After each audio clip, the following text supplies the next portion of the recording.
vamos abordar um bocado, realmente uma pergunta que muita gente faz. Onde é que está o nosso dinheiro? Quem comeu o dinheiro? Porque há muitas zonas cinzentas dentro dos tais 2,2 bilhões de dólares. Quem comeu dos 2 bilhões? Ou ainda, quem quer ainda ficar oculto? Ainda quem quer ficar escondido? Vamos ver algumas pessoas, algumas entidades que estão ocultas também e que nós temos que desvendar essas entidades. Quando nós falamos dos 2,2 bilhões de dólares, muitas das vezes não nos apercebemos de que há uma parte que corresponde às taxas do banco, aquilo que o banco chama de taxas de intermediação. E essas taxas, tanto da Proíndicos, da Imatum e da MAM, vai dar aquele valor ali, quase 200 milhões de dólares já ficaram com os bancos. Portanto, já há uma primeira resposta de 200 milhões de dólares que ficaram com os bancos em taxas. Portanto, foi 1,8 bilhões de dólares que foram transferidos para a conta do fornecedor. Mas nós ficamos com 2 bilhões de dívida. Agora, hoje eu tenho uma revelação muito interessante. Tenho uma revelação muito interessante e penso que também quem está aí em casa vai ficar um pouco surpreendido. Eu pus exatamente isto aqui. Imatum, pus aqui o Estado, pus 350 milhões de dólares. Por quê? Porque há algo que está oculto quando o Estado fala das dívidas da Imatum, da Proíndicos e da MAM.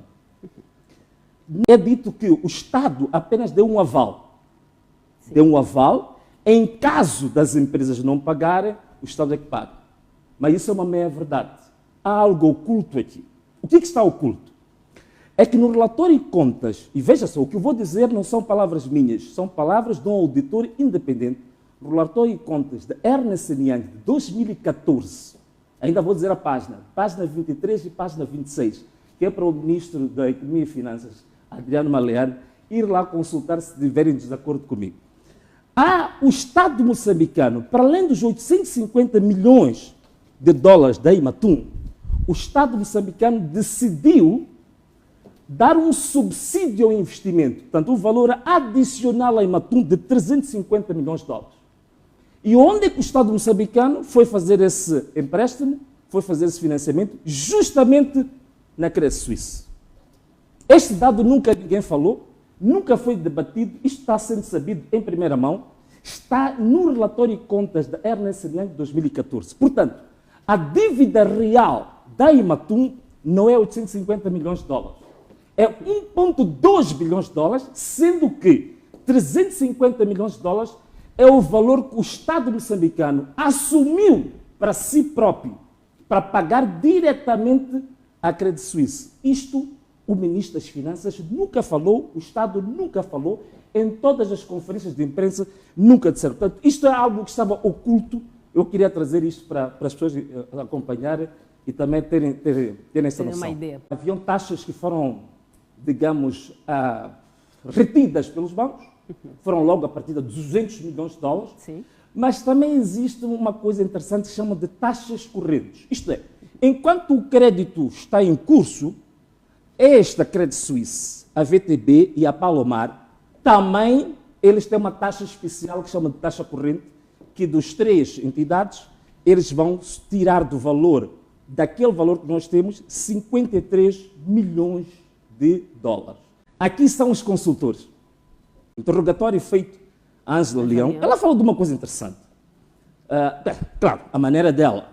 Diz por que as outras mulheres dos gestores públicos envolvidos não foram chamados. Em parte, é um ponto interessante para reflexão. E é o que eu trago hoje. Um outro assunto que também nunca foi debatido, que é exatamente isto, a taxa dos consultores. Há muitos consultores que estiveram envolvidos nessas dívidas e que também ganharam o seu dinheiro. Portanto, as pessoas querem saber onde é que está o dinheiro. Eu já expliquei que há uma parte que ficou com os bancos, sim. Há uma outra parte que ficou justamente com as taxas correntes, e há uma outra parte que ficou com os famosos consultores. Se formos a ver, os consultores estão a falar de quê? Os que fizeram os estudos de viabilidade, e quando surgiu a reestruturação do financiamento para a Imatum em abril de 2016, houve consultores nacionais e internacionais que fizeram as propostas e aconselharam o governo moçambicano. Um deles é um consórcio moçambicano, que me interessa. Aqui tem outros consultores internacionais que me interessam. O que nos interessa a nós são os consultores moçambicanos. Conforme vejo aqui, BNI e Ernst Young. Isto aqui é um consórcio da BNI e Ernst Young. Mais tarde vamos falar um pouco sobre isto, que ficaram com 17 milhões de dólares. Portanto, um consórcio moçambicano cobrou ao Estado moçambicano 17 milhões de dólares para a consultoria para a estruturação da Imatur. Há aí uma firma de advogados, o valor não é muito grande, acho que é Paulo Pimenta, portanto tem 57 mil dólares, portanto é um valor pequeno, mas vai ser interessante porque vamos falar. Portanto, estes consultores todos, só na reestruturação da Imatur, ficaram com 33 milhões de dólares e 400 mil dólares. Nas contas dos auditores e também no relatório da Kroll, há um valor que é um valor de muita polemicidade. Qual é que é esse valor? Do financiamento da Imatur, fora dos 350 milhões de dólares adicional que o Estado assumiu, dos 850 milhões de dólares, 350 era para os barcos, era para o centro de controle, e estava destinado, previsto, 500 milhões de dólares para a parte da segurança. O que é parte de segurança? Os intercessores, segurança marítima, especificamente equipamento militar, que eram 500 milhões de dólares. Okay. A Kroll procurou saber onde é que está este valor, porque este valor efetivamente entrou em Moçambique. Ou em forma de equipamento, ou em forma monetária. A Kroll tentou seguir o rastro dos 500 milhões de dólares. O que o CIS disse? O CIS disse que, sendo equipamento militar, o CIS havia transferido este ativo de 500 milhões para o Ministério da Defesa Nacional. O Ministério da Defesa Nacional, onde estava o atual presidente Filipe Jacinto Nunes, não é por acaso que muita gente diz que o presidente Filipe Jacinto Nunes devia ser chamado. Por exemplo, este assunto aconteceu quando ele estava lá. Portanto, estes 500 milhões de dólares, se calhar ele pode responder melhor do que ninguém. Mas, quando a Comissão Parlamentar de Inquérito questionou o ministro que seguiu ao Filipe Jacinto Nunes, que é o Ntumuk, ele disse que o valor de 500 milhões de dólares que o CIS disse que enviou para o Ministério da Defesa Nacional, disse que nunca viu um único parafuso e nunca assinou nenhum documento. Portanto, há 500 milhões de dólares que estão ocultos, mas que entraram no país. Então, onde é que estão estes 500 milhões de dólares? Portanto, muita gente diz que a maior parte do dinheiro ficou fora, não veio dinheiro para Moçambique. Temos 500 milhões de dólares que estão aqui, ainda estão ocultos. Todos nós temos uma venda nos olhos. Que o Poder Judicial nos ajude a tirar esta venda, porque já sabemos onde está. Ou está no CIS, ou está no Ministério da Defesa Nacional. E se calhar ainda mais fácil era o presidente Nunes, que era ministro da altura, vir nos dizer o que ele sabe sobre os 500 milhões de dólares.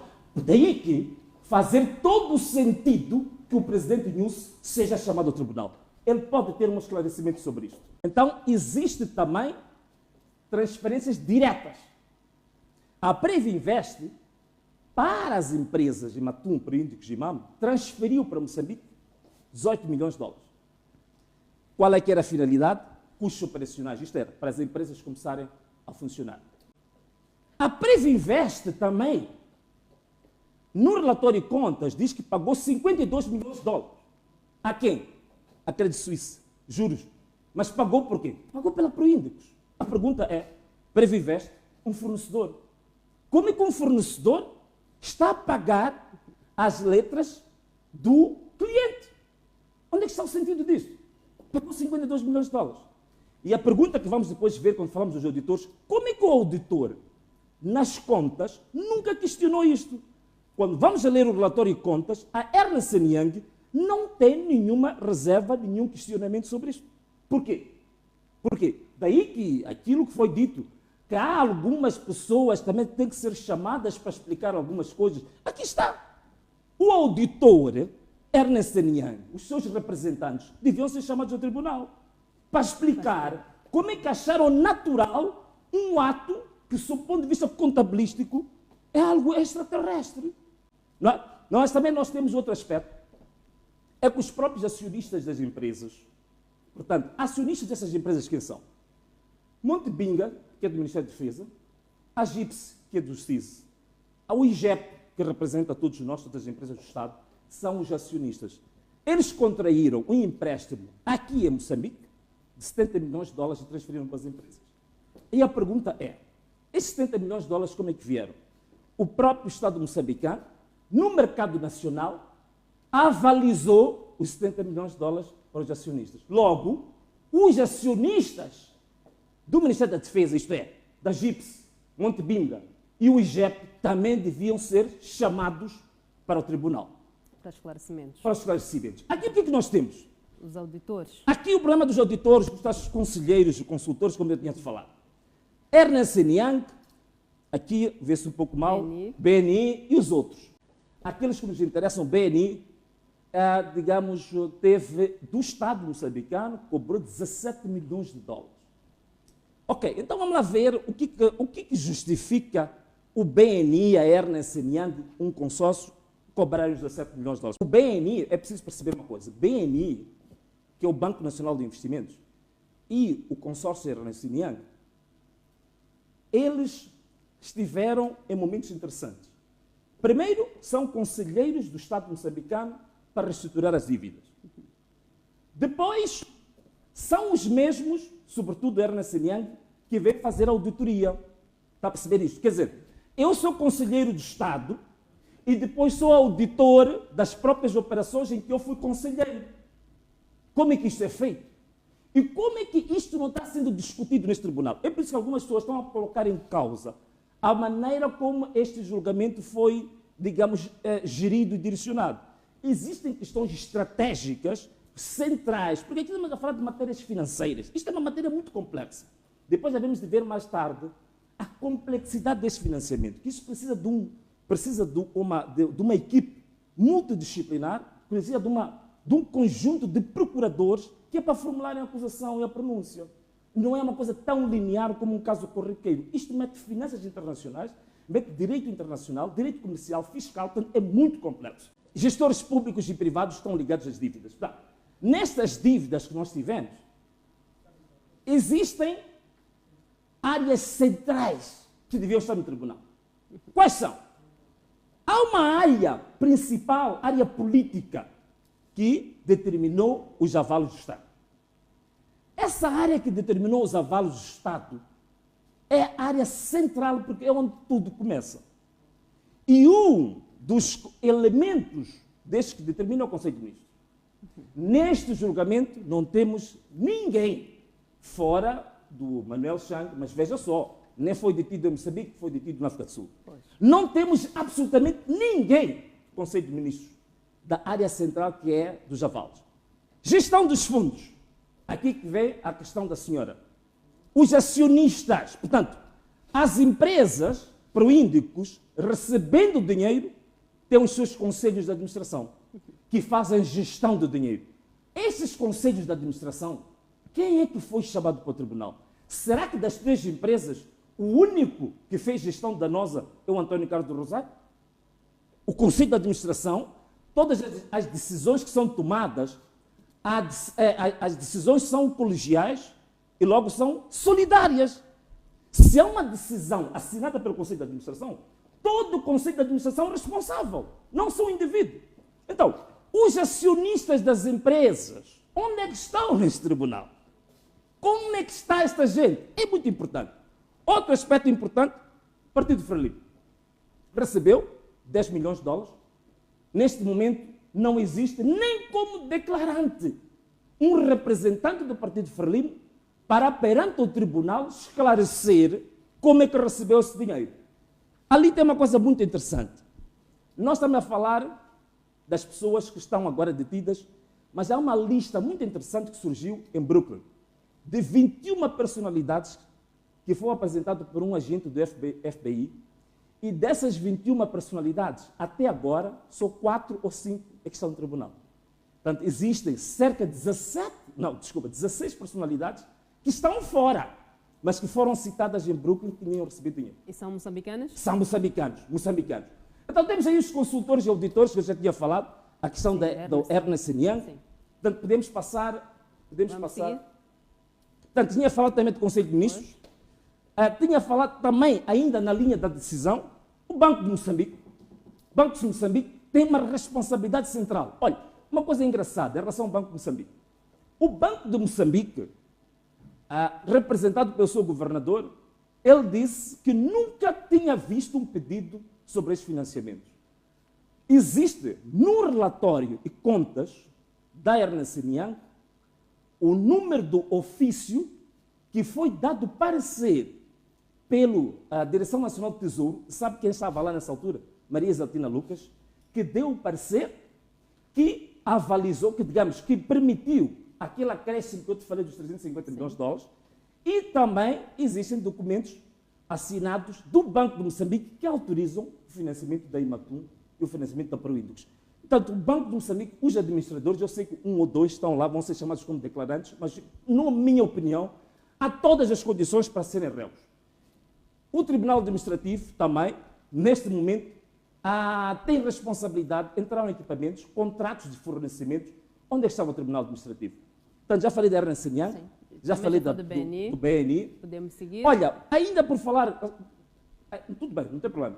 Por falar ainda no BNI e por falar na Ernst Young, há uma necessidade neste momento, devido às grandes controvérsias que o próprio Ernst Young teve nas contas, que eu acho que durante o julgamento, nós sabemos que o assistente, por exemplo, para a matéria jurídica, está lá a Ordem dos Advogados, Sim. devia ter-se constituído como assistente também à Ordem dos Contabilistas e Auditores. Porque tem matéria muito complexa de contabilidade e economia que a Ordem dos Auditores, se estão a ouvir, né, considerem isso, a Procuradoria, o Tribunal Judicial da cidade de Maputo, era extremamente importante que a Ordem dos Contabilistas e Auditores também estivessem constituídos como assistentes. As faturas da Proindux e da MAM, dos barcos e tudo sem Moçambique, somando Proindux, a Imatum e uma aeronave, dá 1,2 bilhões de dólares. A avaliação que foi feita pelo analista independente da Kroll indica que houve uma sobrefaturação de 700 milhões de dólares. Portanto, significa que, acima do valor real, nós temos 700 milhões de dólares só de sobrefaturação. Depois temos os 500 milhões de dólares que estão ocultos. Se juntarmos os 700 milhões com os 500 milhões, nós vamos ter aí por volta de 1,2 bilhão de dólares que não se refletiu em nenhum parafuso, que é dinheiro que é preciso esclarecer realmente o que é isto. Veja só que durante este julgamento está-se apenas a tratar-se de 50 milhões de dólares. Veja só, 50 milhões de dólares, se nós formos a comparar com os 500 milhões de dólares que estão no ping-pong entre o CIS e o Ministério da Defesa, 50 milhões de dólares é apenas 10%. 10%. Portanto, do valor e dos bens que entraram em Moçambique, só estamos a julgar 10%. E de quem? De pessoas que são intermediárias. Os que são decisores ainda não foram, neste momento, chamados ao tribunal. E se nós formos a comparar os 50 milhões de dólares que está sendo discutido agora com o bolo global, estamos a falar de cerca de 2% do valor. Portanto, nós até este momento, no julgamento, podemos usando um termo assim a brincar, ainda estamos a fazer puxa-canema, ainda não estamos a fazer os verdadeiros julgamentos. É que eu acho que este julgamento devia ser uma espécie de lava-jato da MOS. Mas para tal, era necessário formar-se aquilo que chama-se uma força-tarefa, em inglês se diz task force. Aquilo que eu tinha dito antes, Selma, tínhamos que ter uma equipa muito forte de vários procuradores, de várias especialidades, de várias disciplinas jurídicas, económicas, contabilísticas, para poder esclarecer isso. Se nós não tivermos essa task force, esse conjunto, essa equipa complexa de procuradores, vamos só estar a brincar, vamos estar nos a entreter com esse julgamento. A outra coisa que eu tinha dito também, a minha proposta, é a ordem dos contabilistas e auditores de Moçambique serem constituídos como assistentes Neste E, por fim, é preciso realmente fazer um trabalho muito forte, muito detalhado, para saber qual é que foi a rota de cada dólar que saiu da Credit Suisse para a Previnvest e da Previnvest para todos os outros destinos. Olha, o assunto é muito complexo. Foram para muitos paraísos fiscais, são os países envolvidos, são mais de 10 países, temos mais de 30 empresas fantasmas, portanto é um assunto muito mais complexo do que as simples perguntas que a gente está a ouvir. Onde é que você comprou cimento? Aquela casa é tua? Onde é que você encontrou aquilo? Este assunto é muito complexo. Precisa, de fato, de uma task force, precisamos de uma equipa especializada, multidisciplinar de procuradores para termos, de fato, um julgamento sério e não um puxa-canema que estamos a ter agora.